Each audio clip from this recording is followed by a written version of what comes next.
अस्सलाम वालेकुम जी। अच्छा, आज का हमारा जो टॉपिक है वो है डेटाबेस की वीक वन की। तो आज हम थोड़ा सा पढ़ेंगे with a very ground level के ऊपर कि डेटाबेस क्या चीज़ होती है और डेटाबेस को किस तरीके से वर्क डाउन किया जाता है और डेटाबेस का क्या तरीक़ेकार है कि किस तरीके से इसके अंदर डेटा स्टोर होता है। ठीक है जी। एक तरीके से हम लॉगिन पेज के बारे में बात करें कि कोई भी लॉगिन पेज होता है। जैसे अगर फेसबुक का भी लॉगिन पेज लिखेंगे, Facebook is equals to login. और अगर हम इस फेसबुक का भी लॉगिन पेज देखेंगे तो फेसबुक का जो लॉगिन पेज है इसके अंदर एक चीज़ मांगी जा रही है, ईमेल आईडी और पासवर्ड। अच्छा, ये ईमेल आईडी भी कहीं ना कहीं जाके स्टोर हो रहा है, पासवर्ड भी स्टोर हो रहा है। अच्छा, हम अभी बिल्कुल लेमन लैंग्वेज के ऊपर बात करेंगे कि भाई वो किस तरीके से स्टोर हो रहा है और उसको बाय वेरीफाई किया जा रहा है at the end of the verification की जब आपने एक मरतबा क्रिएट कर दिया है तो अब आप उसकी ईमेल और पासवर्ड के थ्रू उस अकाउंट का एक्सेस ले लें। इस तरीके से कोई भी डेटाबेस के अंदर दो चीज़ें होती है, जो एप्लीकेशन होती है वो लॉगिन फॉर्म के थ्रू डेटाबेस के अंदर स्टोर कर रहा होता है। अब इसकी एक छोटी सी एग्जांपल दी गई है कि यूज़र इंट है, यूज़र का वाचार है और ये यूज़र पासवर्ड हैश के अंदर है। ठीक है जी। अच्छा, हम इतना हैश में भी नहीं घुस के हम थोड़ा सा ये देख लेते हैं कि भाई यूज़र आई डी है 101 और उसका नाम है user@gmail.com। मतलब हम पहले इसका अकाउंट क्रिएट करेंगे बाय द बैकएंड या फिर हम अपने अपने इस तरीके से पोर्टल के थ्रू, अगर वहाँ पे क्रिएट का अकाउंट है तो इस तरीके से करेंगे। अच्छा, इसका कहने का क्या मतलब है मैं इसको और बेहतर तरीके से बताता हूँ कि देखें ये एक क्रिएट का पोर्टल है।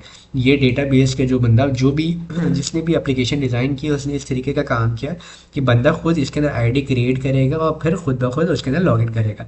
तो इसका फ़ायदा क्या है, और फ़ायदा इसका ये है कि हर बंदा किसी भी वक्त अपने हिसाब से चीज़ों को मैनेज कर सकता है और उस हिसाब से स्केलेबिलिटी ले सकता है। फ़ायदा है ये एक तरीके से। ठीक है जी। एक तरीके से हमने इसको देख लिया कि स्केलेबिलिटी और ये फ़ायदा है। बाकी हम इसके बाद आगे जाते हैं और थोड़ा सा इसके बारे में डिस्क्रिप्शन पढ़ लेते हैं कि डेटाबेस करता क्या है, मतलब डेटा फाइलिंग कैबिनेट्स के अंदर करता है क्या। अच्छा, इसको कैबिनेट के तौर पे कहा गया है।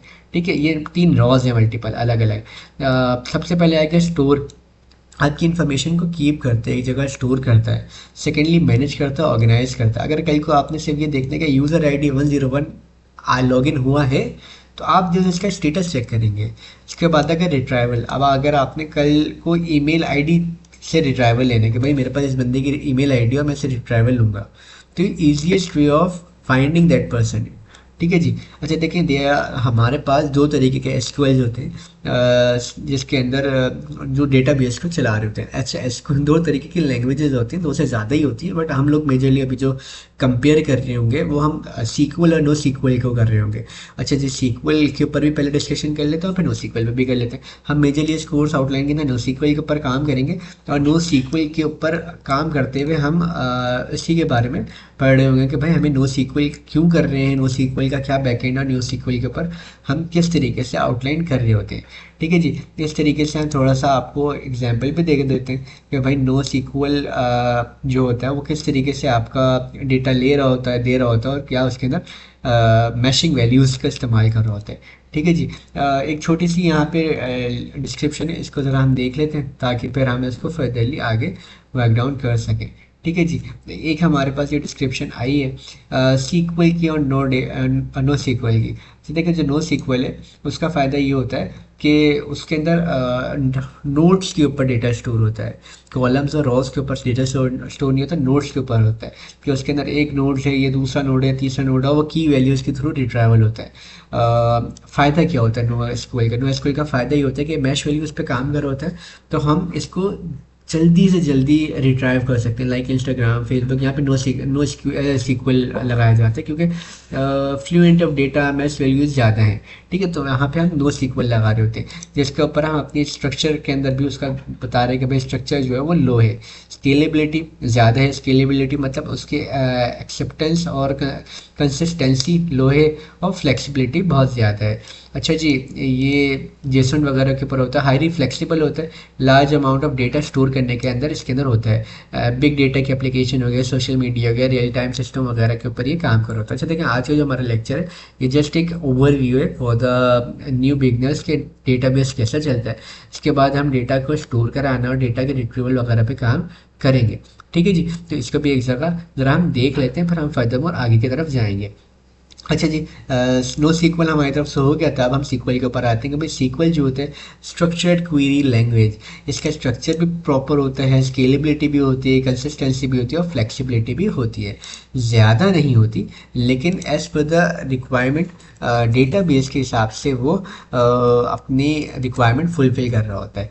तो इस तरीके से हम थोड़ा सा एसक्यूएल के बारे में भी पढ़ लेते हैं कि भाई सीक्वल का मेजर पर्पस किस तरीके से, शायद मैंने लास्ट एग्जांपल भी आपको इसी तरीके से दिखाई थी कि सीक्वल स्ट्रक्चर्ड होता है। स्ट्रक्चर्ड का मतलब ये कि एक दूसरे में जा रहा है, दूसरा तीसरे में जा रहा है, तो इस तरीके से मल्टीपल लेयर्स ऑफ डेटा एक दूसरे के ऊपर बाइंड अप हुआ हुआ होता है।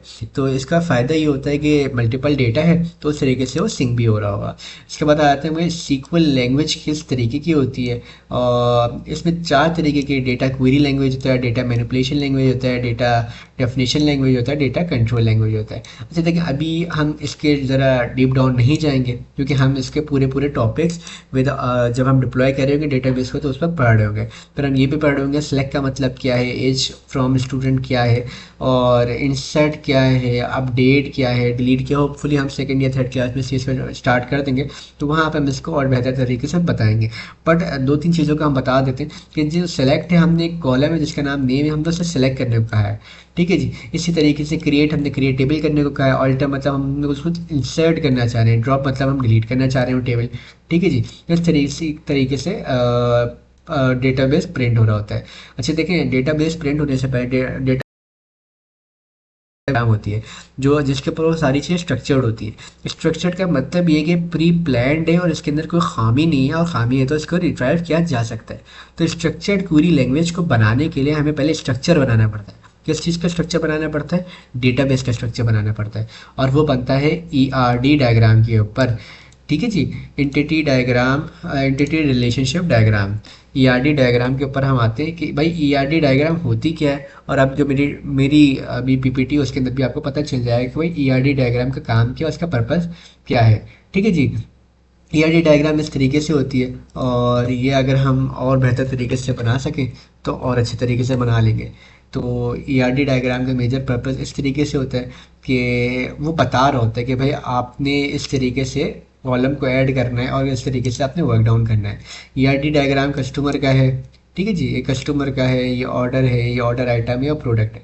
अब इन सब में और क्या चीज़ यूनिक है? नेम यूनिक नहीं हो सकता, ईमेल यूनिक नहीं हो सकती, ज्वाइन डेट यूनिक नहीं हो सकती। यूनिक मतलब वो चीज़ जो किसी और के पास ना हो। ईमेल आईडी भी लाइक लोग डाल सकते हैं, लेकिन क्या चीज़ है जो आपका सिस्टम जनरेट करके देगा? आपकी कस्टमर आईडी है।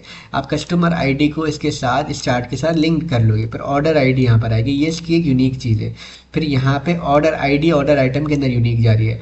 फिर यहाँ से आपकी प्रोडक्ट आइटम की आईडी यहाँ पे जा रही है, तो यहाँ पे प्रोडक्ट आईडी आई और यहाँ पे प्रोडक्ट आईडी आई। इस तरीके से मल्टीपल सिंक्रोनाइजेशन होती है। अच्छा देखिए, there is multiple types of data, जिसकी वजह से हम उसको सॉर्ट करने पड़ता है। फिर जब भी हम कोई ना कोई इंसर्शन लगा रहे होते हैं या फिर हम किसी भी किस्म के डेटा बेस बना रहे होते हैं रॉस कॉलम्स के ऊपर, तो वहाँ पे हम कोई भी वेरिएबल, जैसे हमने कस्टमर आईडी बनाया तो वहाँ पे हमने एक चीज़ डिफाइन कर दी कि इंट हो। इंट मतलब इंटीजर, और इंटीजर मतलब जीरोस की वैल्यू इसके अंदर हो।